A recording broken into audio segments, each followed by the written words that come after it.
Hi, everybody.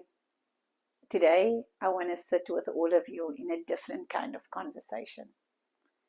Not one where I teach or guide or unpack someone else's story, but one where I begin to share the truth about my own.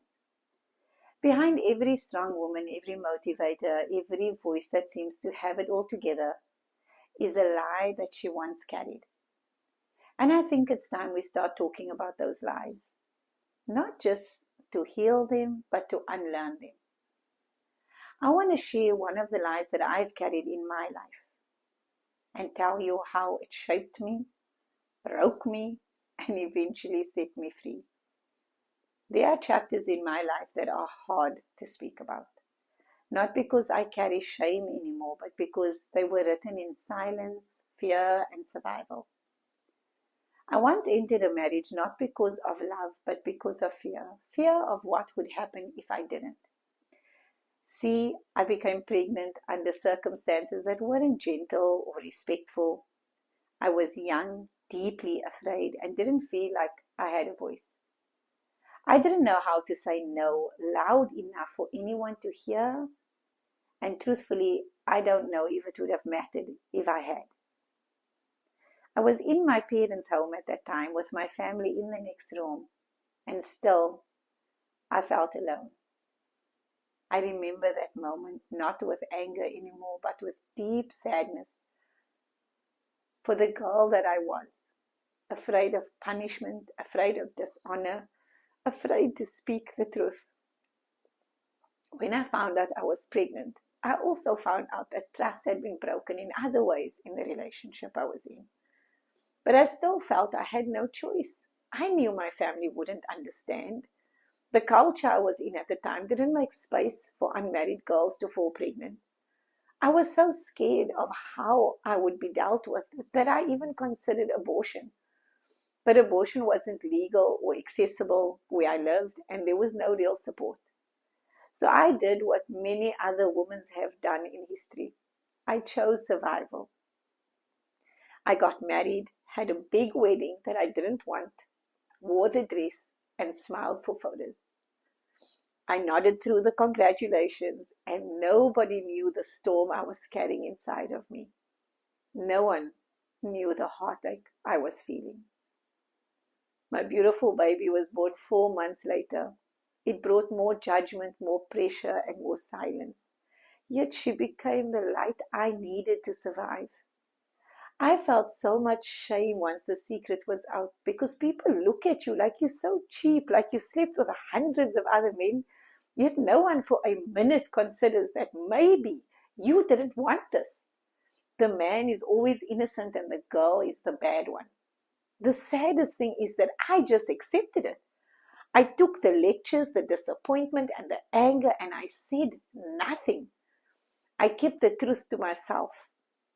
I stayed in the marriage for a while, hoping, coping, pretending. But when I finally gathered the courage to leave, I found out I was pregnant again. I stayed, not out of love, but out of fear of being alone with 2 children. Fear of disappointing everyone again, but mostly disappointing my kids. Then one day, after yet another major argument broke out, I saw my daughter tearing the pages out of her favorite book in complete anger. And in her, I saw the little girl in me, the one who didn't know how to deal with the pain. And right then I knew I could not stay this unhappy for the rest of my life. I could not let my children be a part of something so broken, so unhealthy. Leaving wasn't easy. It came with pain, rejection, and enduring a beating from my dad that left me with a fractured jaw. Still, I said nothing. I let them believe the lies. I didn't feel there was even a point to try and explain. And I didn't think anyone wanted to hear anyway, so I took the blame. But even in that darkness, there was something inside of me that said there must be more to life than this. And when everyone left, and they did, friends disappeared like I was contagious. Families whispered about me. I was the talk of the community and the gossip at every event. But you know something? I was the most content I have ever been. And I was the happiest mom. There was no more performances or pretending. It was like a veil was lifted and I could breathe for the first time. And that's where my journey began. Not a journey of escape, but a journey of becoming more me. I didn't get here because I was brave every day. I got here because on the days that I wasn't, something inside of me still said, don't go back.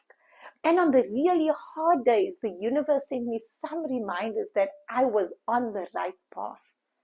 Now, if you've ever lived a chapter similar to this, I hope that you know your past does not define your worth. Your silence does not mean consent, and your healing, that is your birthright. See, for the longest time, I believe I had to earn my worth. That to be enough, to be loved, I had to be everything to everyone, even when I was tired, even when I was broken, even when I was running on empty.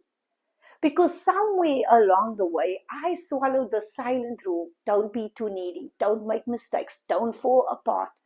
My self-worth was so low at the time. I somehow believed that I was lucky that someone was even willing to marry me. I took the crumbs of love that was thrown at me, and I was so grateful for those leftover crumbs. I made myself believe it fulfilled me when in reality I was still so hungry to be loved. I mean, really loved just for me, for who I was, a feeling that was foreign to me. I pushed through the pain with a smile, overgave in every relationship. I silenced my own needs because I thought maybe if I'm everything they needed me to be, I'll finally feel like I belong and I'll be accepted and I will finally feel that I am enough. They'll have to love me. They'll see how much value I add. So I tried to be the best daughter-in-law, best daughter, best mom, best wife, best sister, best aunt, best friend, best everything to everyone but to myself.